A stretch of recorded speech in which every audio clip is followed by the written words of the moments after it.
pero ya creo que estamos en contacto con Julio Gambina. Julio, ¿estás en el teléfono? Sí, ¿qué tal? ¿Cómo estás? Muy bien, Julio. Bueno, un gusto hablar contigo, sobre todo porque he leído tu nota, Reformas en Debate, y es interesante observar que todos hablamos de reformas, pero unos a favor de la revolución y otros, podríamos decir, a favor de la contrarrevolución. Exacto. Unos en un sentido muy bien leído. uno en un sentido progresivo y otros en un sentido regresivo.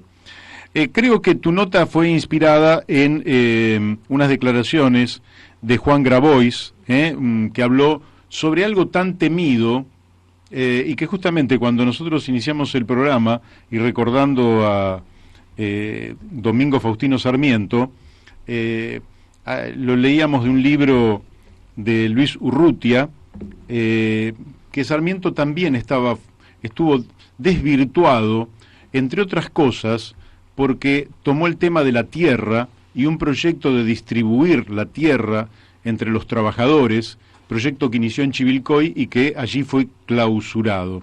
¿Qué nos podés decir sobre, en principio, esta reforma que plantea Juan Grabois, desde mi punto de vista no de manera muy feliz, pero que afectó tantos intereses que generó una reacción en cadena prácticamente, diciéndole eso no se toca? Sí, mi reflexión no apunta tanto a discutir la propuesta Sí. de Juan Grabois o de cualquiera en particular, sino poner el acento en qué se debate, qué otras cosas no se debaten, qué se da por sentado. Cuando hace mucho tiempo se decía reforma, había una connotación progresiva sobre la reforma. Uh-huh. La reforma aludía a la reforma universitaria del 18, del siglo pasado, hace Sí. más de 100 años, a la reforma agraria, que es la bandera con la que nació la Federación Agraria Argentina, por ejemplo, Uh-huh. y que suponía el lema "la tierra para el que la trabaje", y está asociado al reclamo que tenían en su momento los chacareros, los pequeños y medianos productores, que eran arrendatarios de tierras y entonces tenían el poder territorial de los grandes terratenientes encima, pagando rentas muy elevadas. Claro. Pero en los años 90 del siglo pasado, la palabra reforma cambió de connotación y se empezó a hablar de reforma del Estado, y la reforma del Estado era una reforma regresiva, asociada a las privatizaciones, por ejemplo, Uh-huh. asociada a procesos de ajuste fiscal, de reducción del gasto público. Digamos, la palabra reforma empezó a tener un sentido negativo: reforma del Estado, reforma judicial. Todas las reformas eran unas reformas que suponían la quita de derechos históricamente conquistados. Entonces, me parece que lo que se generó es un lindo debate, incluso en redes sociales, y a tal punto motiva que vos me llames y conversemos al respecto, porque sería bueno que en la Argentina se discutiera el alcance de las reformas. Cuando hoy se habla de reformas, en general, los principales medios de comunicación aluden a la reforma laboral y a la reforma previsional, y la dan como un hecho. Es algo que sí o sí hay que hacerlo. Yo escucho a muchos economistas, a muchos comentaristas, a periodistas, que en los principales programas dicen, bueno, gane quien gane, hay que hacer una reforma laboral. Y uno dice, bueno, pero ¿qué quieren en la reforma laboral? ¿Mejorar las condiciones de trabajo de trabajadoras y trabajadores en la Argentina o quitar derechos? Y suena esto último. Totalmente. El ejemplo que se pone es el de los trabajadores petroleros del sur, que para que llegaran las inversiones a vaca muerta, lo que hubo que modificar algunas condiciones de los contratos de trabajo, porque si no se mejoran las condiciones para la tasa de ganancia, esos capitales no vienen. Ese es el argumento. Lo mismo ocurrió con la empresa Mercado Libre, que hoy es la número 1 en valorización bursátil en la Argentina, y que, bueno, es una empresa muy destacada por el macrismo, y que luego de las elecciones pasó una de las primeras entrevistas de Alberto Fernández, que un empresario, fue precisamente con el titular de Mercado Libre. Y Mercado Libre hizo un acuerdo que modifica la ley de contrato de trabajo, los convenios colectivos, y establece, por ejemplo, el banco de horas. Es decir, que la patronal puede hacerte trabajar un día o una semana o un mes, 12 horas, 14 horas, y después compensarlo. El tema es que en el semestre el banco de horas compense y el promedio sea 8 horas de trabajo, pero la patronal también puede definir cuándo te tomás vacaciones, con independencia de lo que pase con tu entorno familiar. Si tus hijos están de vacaciones en la semana de invierno o a fin de año, bueno, la empresa puede decidir que vos a contramano de tus hijos, de tu familia, tengas que trabajar porque les conviene, por alguna razón estacional o algún tipo de pedido. Bueno, eso existe en la Argentina, entonces no hay todavía una reforma laboral resuelta en el Parlamento, pero sí, de hecho, hay empresas que han logrado acuerdo de esas organizaciones sindicales y han avanzado en reformas laborales que son flexibilizadoras. Y entonces, a mí me parece que es importante instalar en la sociedad, bueno, ¿qué pasa con el modelo agrario o con el modelo industrial, por ejemplo? ¿Hay que reformarlo o no? ¿Y en qué sentido? Y ahí entra el debate de la reforma agraria. Algunos dicen, la reforma agraria es una cuestión antigua. No es nada antiguo. Porque lo que hay que ver es, bueno, cuál es el modelo productivo que tenés hoy en el agro, cuál es el modelo productivo que tenés en la industria, y si tenemos que seguir con esos modelos productivos. Solo para que se entienda lo que digo. Cuando vos comparás el modelo productivo asentado en la soja y en la soja transgénica, un fenómeno que se genera desde mediados de los 90 para acá. Sí. O sea, no hace mucho tiempo, aunque ya hace una cantidad de años importantes. Bueno, ese modelo productivo ha significado la despoblación rural en la Argentina. Con lo cual, al mismo tiempo que vos discutas reforma rural, reforma agraria, tenés que discutir una reforma urbana, porque lo que ha crecido de manera desordenada son las ciudades en la Argentina, y tenés una concentración de pobreza en los principales centros urbanos muy importante, con un debate que te lleva al tema de las viviendas desocupadas que hay en las grandes ciudades. Estoy hablando de Buenos Aires, de Córdoba, de Rosario, de Mendoza, donde es impresionante la cantidad de viviendas deshabitadas que solo fueron construidas con fines de especulación inmobiliaria. Algo así como con gente con capacidad de ahorro, que en vez de ahorrar en dólares y depositarlos en el banco, bueno, invierte en ladrillos y tiene desocupado el departamento, la casa, porque su objetivo no es alquilarlo, es conservar valor patrimonial. Sí. Entonces, la reforma urbana está asociada a la reforma agraria, son dos temas en simultáneo. Vos mirás los datos de la economía argentina y cuando te vas al comercio exterior, ahí te das cuenta el predominio de la soja. El complejo sojero es el principal complejo exportador de la Argentina. Entonces tenés un agro que se ha transformado en los últimos 30, 40 años para abastecer el mercado mundial. Y al no estar destinado al mercado interno, bueno, a ese complejo exportador poco le importa cuál es el monto de salarios en la Argentina, cómo le va a la pequeña y mediana empresa en términos generales, porque su destino es el mercado mundial y por lo tanto tiene que preocuparse de ser competitivo en el mercado mundial, y por eso permanentemente presiona las devaluaciones. Y las devaluaciones siempre perjudican a la mayoría de la sociedad que vive vinculada al mercado interno, a ingresos fijos. Entonces hay que meterse con el tema del agro, una discusión seria, en profundidad, y además es un debate que tiene que tratarse con el tiempo y el cuidado adecuado para pensar en una dimensión de mediano y largo plazo cómo transformar la situación del agro argentino, donde yo pondría el acento en qué acontece con la agricultura familiar, con la agricultura comunitaria, con el sector cooperativo, especialmente las pequeñas y medianas cooperativas diseminadas por todo el territorio nacional, y sin hablar de un tema trascendente que es el tema del medio ambiente, porque cuando vos decís modelo productivo del agro y modelo del complejo sojero, vos te encontrás con una problemática, sobre todo en la pampa húmeda, mayor territorio de concentración de la producción sojera,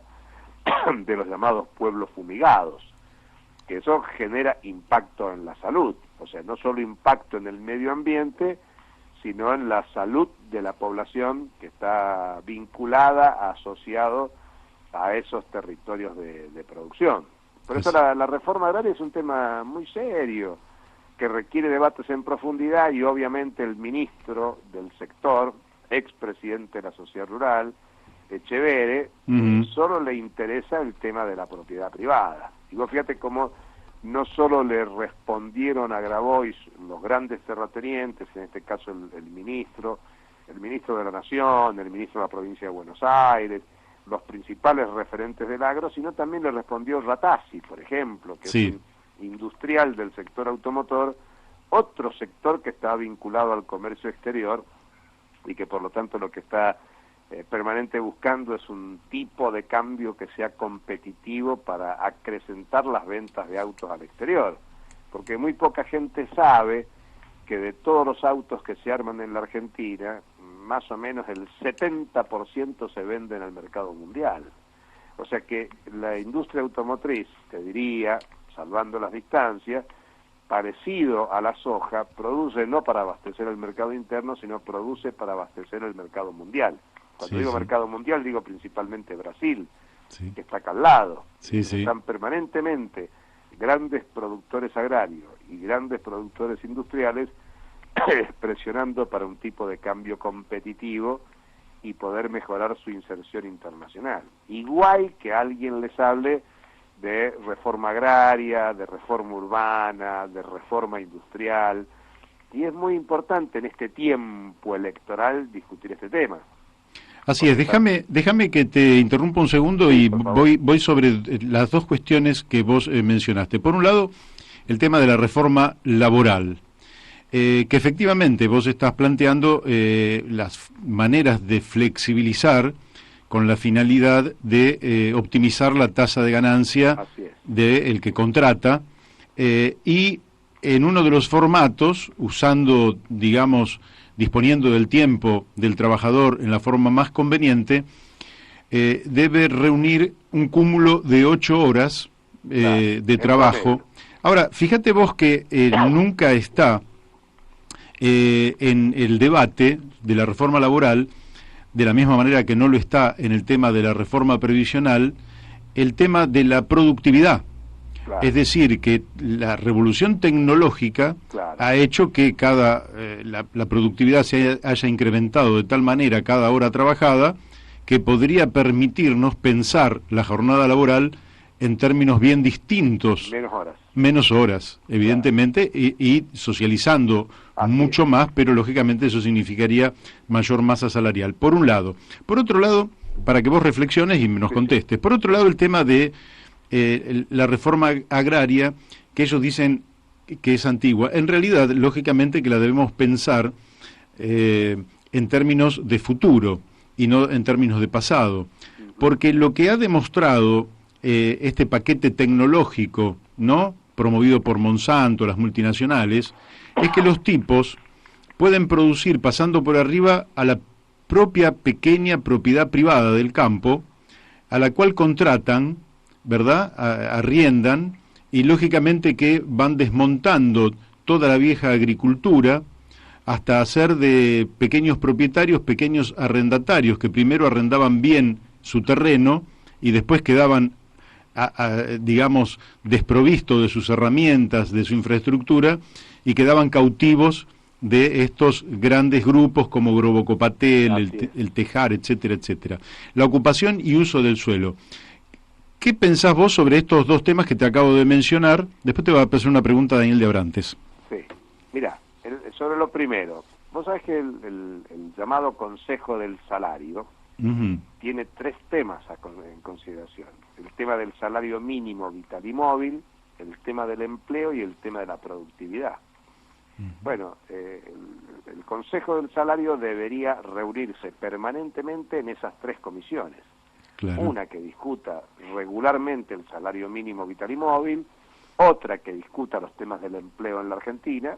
La Argentina tiene una tasa de desempleo por encima del 10% y en expansión. O sea que el tema del empleo es un tema más que necesario, más que importante para discutir. Y el tema de la productividad, que lo acabás de plantear muy bien. Bueno, lamentablemente el Consejo del Salario solo se reúne una vez por mes, y como ha pasado en esta última ocasión, solo para resolver por decreto lo que considera el gobierno que tiene que actualizarse, ajustarse el salario mínimo, que para una inflación anualizada de 55%, hizo una actualización en torno del 35% en la última versión de reunión del Consejo del Salario. Pero ni se le ocurre a la política pública, en una perspectiva de mejorar las condiciones democráticas, del funcionamiento republicano de la Argentina, ponerse a discutir el tema del empleo y ni hablar de la productividad. Y creo que hay una sugerencia muy buena que vos haces, que el tema de la flexibilización, el tema de la jornada laboral, hoy hay condiciones de desarrollo tecnológico para reducir la jornada de trabajo de manera muy importante, algo así como distribuir el trabajo que hay en el conjunto de la población trabajadora, claro, que es una propuesta muy distinta a todo ese debate que hay sobre el futuro del trabajo, donde la amenaza es que los robots, la inteligencia artificial, el desarrollo tecnológico le va a quitar posibilidad de trabajo a las personas. De ninguna manera debería ser así. Vos pensás que el 1 de mayo, conmemorando como Día Internacional de los Trabajadores, fue en 1890, también realizado con actos aquí en la Argentina. La Argentina fue, en ese sentido, vanguardia en el plano mundial, pero en aquel momento la consigna era por una jornada de 8 horas. No puede ser que a más de 100 años de aquello todavía sigamos discutiendo la jornada de 8 horas. Parece que es un gran tema para plantear y está muy bien por donde lo enfocas. Y el otro tema, el tema de la agricultura, bueno, es un tema muy serio, porque en el mismo sentido de lo que dije, mira, la producción agraria mundial da para alimentar o para abastecer a 12.000 millones de personas, datos de Naciones Unidas. Y en el mundo habemos menos de 8.000 millones de habitantes. O sea que hay supuestamente un sobrante de producción agraria para resolver un 50% más de la población mundial existente. Sí. Sin embargo, la FAO dice que hay más de 800 millones de personas desnutridas en el mundo, que sufren hambre. Entonces sería algo que no cierra, porque crecientemente la producción agraria se utiliza para alimentar máquinas, autos, aviones, barcos. Es lo que algunos llaman la bioenergía, que está mal aludir a bioenergía, porque no tiene que ver con la vida de las personas, sino tiene que ver con la alimentación de las máquinas. La crisis del petróleo, la crisis de los hidrocarburos, ha hecho que se busquen sustitutos en la producción de energía y por lo tanto ya no se utiliza la producción agraria para alimentar a las personas, sino para transformarlas en combustibles. De ahí viene el biodiesel, el etanol, bueno, todas estas producciones. Estados Unidos es el principal productor de maíz del mundo y el 40% de la producción de maíz de Estados Unidos tiene destino en la agroenergía. Claro. Crecientemente la Argentina avanza por ese lado también y con ventajas comparativas muy importantes. Con lo cual, lo que estoy diciendo es que no es solo que la Argentina tiene que discutir la reforma del modelo productivo agrario, sino que el mundo tiene que discutir cuáles son sus prioridades. ¿Sí? Habitualmente en Naciones Unidas se viene discutiendo desde hace un tiempo los objetivos del milenio. Bueno, si esos objetivos del milenio tienen un primer punto, que es terminar con el hambre en el mundo, no puede ser que haya tanta capacidad de producción agraria, pero que esa producción agraria no se utilice para resolver los problemas de la alimentación de la población. Por eso que lo que hay es un debate en torno a lo que se llama seguridad alimentaria o soberanía alimentaria, porque la consigna de seguridad alimentaria es alimentar a la población con el actual modelo productivo, sin modificarlo, mientras que soberanía alimentaria supone la concepción de reforma agraria, porque es discutir qué producimos, para quién producimos, de qué manera distribuimos lo que producimos, y siempre es un tema de cuál es el objetivo. Si resolver la alimentación de la población, de la Argentina, de la región y del mundo, o si resolver la tasa de ganancia. Está claro que los que se molestan con la expresión reforma agraria, lo único que les interesa es discutir la tasa de ganancia. Así es. ¿Qué tal, Julio? Daniel de Abrantes te habla. ¿Qué tal, Daniel? Sobre los dos temas o los dos tópicos que se estaban conversando. Bueno, uno, un comentario sobre el tema de la jornada laboral. Tal es así la necesidad de rediscutir esta cuestión o esta reforma en términos, digamos, progresivos, que hasta el propio Carlos Slim, que es una de las fortunas más importantes del continente americano, planteó que hay que ir a una jornada laboral de 3 días. Claro. Es algo que empieza a ser evidente, la necesidad de una transformación profunda en ese sentido. Nosotros venimos desde aquí impulsando la discusión de un ingreso ciudadano básico también como otra de las herramientas importantes para las transformaciones que se vienen. Pero y en torno al tema agrario, que también me parece que discutir este tema en la Argentina es un tema central por las características de la Argentina. Nosotros siempre planteamos que cuando pensamos nuestro país, uno de los abordajes necesarios es mirar el mapa, ¿sí?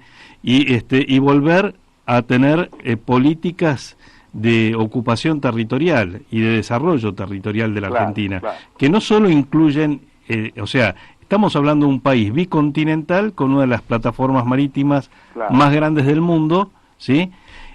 Con riquezas inconmensurables y con el 40% de su población sumergida en la pobreza. Entonces, evidentemente que hay mucho ahí para discutir, y me parece que el modelo agrario es una de las grandes puntas que tiene que discutir la Argentina. Simplemente quería hacer este comentario porque me quedé muy enganchado con todo lo que dijiste.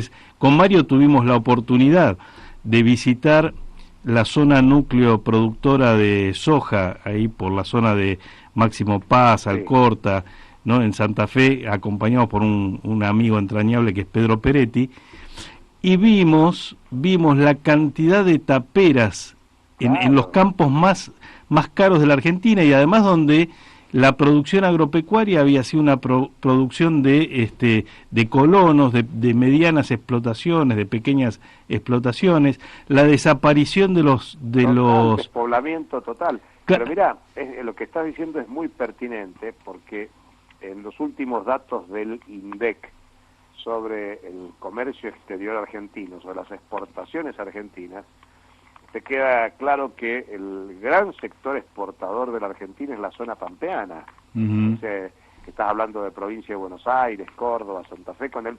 75% de las exportaciones argentinas. Solo después le sigue con el 10% la Patagonia, o el noroeste con el 5%, Cuyo con el 5%, el noreste, que una de las zonas más empobrecidas, Formosa, Misiones, Chaco, con apenas un poquito menos del 2%, lo que te muestra que la gran producción para la exportación está en la zona pampeana, que como bien vos decís, es la zona de mayor concentración del ingreso y la zona de mayor concentración de pobreza. Sí, uno puede encontrar muchos pobres en Formosa, Sí. pero la cantidad de pobreza que hay en la provincia de Buenos Aires o en la zona circundante a la capital federal, el Gran Buenos Aires, demuestra cómo hay concentración de riqueza y extensión de pobreza al mismo tiempo, lo que ampliamente justifica que discutamos la reforma, pero no solo en el sentido reaccionario que quiere el poder económico, sino en un sentido progresivo que contacta mucho más con la tradición, la historia y la trayectoria de los sectores populares en la Argentina. Julio, ¿tenés unos minutos más? Muy poquitos. Bueno, entonces voy a una pregunta que lógicamente sobre la cual sos un entendido, que tiene que ver con el tema de la reforma financiera. Sí, claro. La madre del borrego. Es el otro gran tema. El otro gran tema, y vos fíjate, a mí siempre me llamó la atención José Alfredo Martínez de Oz, un gran terrateniente, ministro de Economía de la dictadura, homenajeado en la Sociedad Rural de Palermo ahora con un salón que lleva su nombre. Él, cuando terminó su mandato, su gestión en el Ministerio de Economía en el 81, le preguntaron cuál era su balance y él dijo: lo más revolucionario que hicimos en la gestión fue la Ley de Entidades Financieras, la Ley 21526 del año 77, que todavía está vigente. Es inverosímil, pero eso es lo curioso y lo interesante, que te demuestra que el modelo agrario, el modelo industrial, fue subordinado en tiempo de la dictadura militar, que es la madre que parió el modelo productivo contemporáneo. Tiene en la Ley de Entidades Financieras un tema muy clave, y un sistema financiero que ha sido gestado desde entonces y que tiene como hegemonía a la banca transnacional y a la subordinación de la banca argentina al modelo especulativo. No hay otra forma de explicar las tasas del 85% que se pagan en la Argentina, o el nivel de tasas usurarias que se aplican para cualquiera que demande un crédito para desarrollo de capital de trabajo.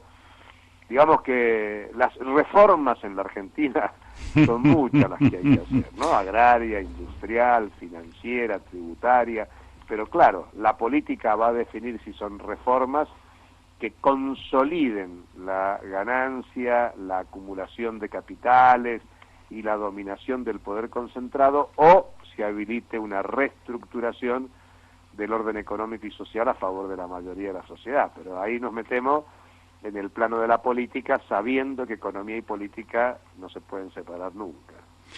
Bueno, Julio, por hoy te liberamos, ha sido un placer y seguramente te volveremos a llamar en algún momento, porque lógicamente todas estas cosas van a seguir siendo de actualidad durante los próximos meses. Va a ser un gustazo conversar con ustedes, hasta cualquier momento. Un fuerte abrazo. Un abrazo. Bueno, hemos hablado con Julio Gambina, doctor en economía, un nombre clarísimo, clarísimo, y me parece que es un aporte sustancial.